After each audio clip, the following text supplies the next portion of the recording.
AG ನ್ಯೂಸ್ಗೆ ಸ್ವಾಗತ. ಹುಬ್ಬಳ್ಳಿಯಲ್ಲಿ ನಡೆದ ಮಹಿಳೆ ವಿವಸ್ತ್ರ ಪ್ರಕರಣ ಖಂಡಿಸಿ ಬಿಜೆಪಿ ಮಹಿಳಾ ಮೋರ್ಚಾ ನೇತೃತ್ವದಲ್ಲಿ ಭಾರೀ ಪ್ರತಿಭಟನೆ ಜರುಗಿದೆ.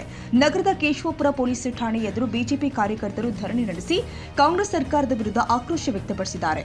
ಪ್ರತಿಭಟನೆಯಲ್ಲಿ 10 ಬಿಜೆಪಿ ಕಾರ್ಯಕರ್ತರು ಭಾಗವಹಿಸಿದ್ದು, ಕಾಂಗ್ರೆಸ್ ಪಾಲಿಕೆ ಸದಸ್ಯ ಸುವರ್ಣ ಕಲಕುಂಟ್ಲ ಅವರನ್ನ ತಕ್ಷಣ ಬಂಧಿಸಬೇಕು ಅಂತ ಆಗ್ರಹ ಮಾಡಿದ್ದಾರೆ.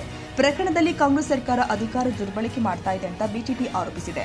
ಠಾಣೆ ಎದುರು ಘೋಷಣೆ ಕೂಗಿ ಆಕ್ರೋಶ ಹೊರಹಾಕಿದ ಕಾರ್ಯಕರ್ತರು ಸರ್ಕಾರದ ವಿರುದ್ಧ ಧಿಕ್ಕಾರ ಕೂಗಿದ್ದಾರೆ. बोलो भारत माता की जय, बोलो भारत माता की जय. अन्याय अन्याय ಅಯ್ಯಯ್ಯೋ ಅಯ್ಯಯ್ಯೋ ಅನ್ಯಾಯ ಅನ್ಯಾಯ. ಮಹಿಳೆಯರಿಗೆ ಸುರಕ್ಷಣೆ ನೀಡದ ಕಾಂಗ್ರೆಸ್ ಸರ್ಕಾರಕ್ಕೆ ಧಿಕ್ಕಾರ ಧಿಕ್ಕಾರ. ಮಹಿಳೆಯರ ಮೇಲೆ ದೌರ್ಜನ್ಯ ಮಾಡುತ್ತಿರುವ ಕಾಂಗ್ರೆಸ್ ಸರ್ಕಾರಕ್ಕೆ ಧಿಕ್ಕಾರ ಧಿಕ್ಕಾರ. ಅಯ್ಯಯ್ಯೋ ಅಯ್ಯಯ್ಯೋ ಅನ್ಯಾಯ ಅನ್ಯಾಯ ಅಯ್ಯಯ್ಯೋ ಅಯ್ಯಯ್ಯೋ ಅನ್ಯಾಯ ಅನ್ಯಾಯ. ಬೇಕೇ ಬೇಕು ನ್ಯಾಯ ಬೇಕು, ಬೇಕೇ ಬೇಕು ನ್ಯಾಯ ಬೇಕು. ಘಟನಾ ಸ್ಥಳಕ್ಕೆ ಪೊಲೀಸ್ ಆಯುಕ್ತ ಎನ್ ಶಶಿಕುಮಾರ್ ಆಗಮಿಸಿದ ನಂತರ ಪ್ರತಿಭಟನೆ ಮತ್ತಷ್ಟು ಜೋರಾಯಿತು. ಪ್ರತಿಭಟನಾಕಾರರನ್ನ ಮನವೊಲಿಸಲು ಪೊಲೀಸ್ ಆಯುಕ್ತರು ಕೂಡ ಪ್ರಯತ್ನಿಸಿದ್ರು. ಬಿಜೆಪಿ ನಾಯಕರು ತಮ್ಮ ಬೇಡಿಕೆಯಲ್ಲಿ ಅಚಲರಾಗಿದ್ರು. ಈ ವೇಳೆ ಮೇಯರ್ ಜ್ಯೋತಿ ಪಾಟೀಲ್ ಹಾಗೂ ಉಪಮೇಯರ್ ಪೊಲೀಸ್ ಠಾಣೆಯ ಮೆಟ್ಟಿಲಿಗೇರಿ ಧರಣಿ ಕುಳಿತು ಘೋಷಣೆ ಕೂಗಿ ಆಕ್ರೋಶ ವ್ಯಕ್ತಪಡಿಸಿದ್ರು. ಪೊಲೀಸರೊಂದಿಗೆ ಮಾತಿನ ಚಕಮಕಿ ಕೂಡ ನಡೆಯಿತು. ಪರಿಸ್ಥಿತಿ ನಿಯಂತ್ರಣದಲ್ಲಿ ಇರಿಸಲು ಹೆಚ್ಚುವರಿ ಪೊಲೀಸ್ ಭದ್ರತೆ ನಿಯೋಜನೆ ಮಾಡಲಾಗಿದೆ.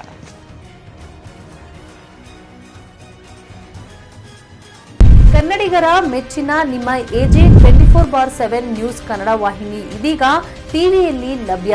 ಒಂದು ವೇಳೆ ನೋಟಿಸ್ ಕೊಟ್ಟಿದ್ರೆ ವಾಪಸ್ ತಗೋತೀವಿ. ಇವತ್ತು ವಕ್ಫ್ ಪ್ರಾಪರ್ಟಿ ಅಂತೇಳಿ ಬರ್ತದೆ ಅಂತ ಹೇಳಿದ್ರೆ ರೈತರ ಬೀದಿಗೆ ಬಂದ್ರೆ ಏನ್ ಮಾಡ್ಬೇಕಾಗತ್ತೆ? ಯಾರು ವೋಟ್ ಹಾಕಲಿಲ್ಲ ಅಂದ್ರೆ ಗ್ಯಾರಂಟಿನೆಲ್ಲ ಸ್ಟಾಪ್ ಮಾಡ್ಬಿಡ್ತೀವಿ.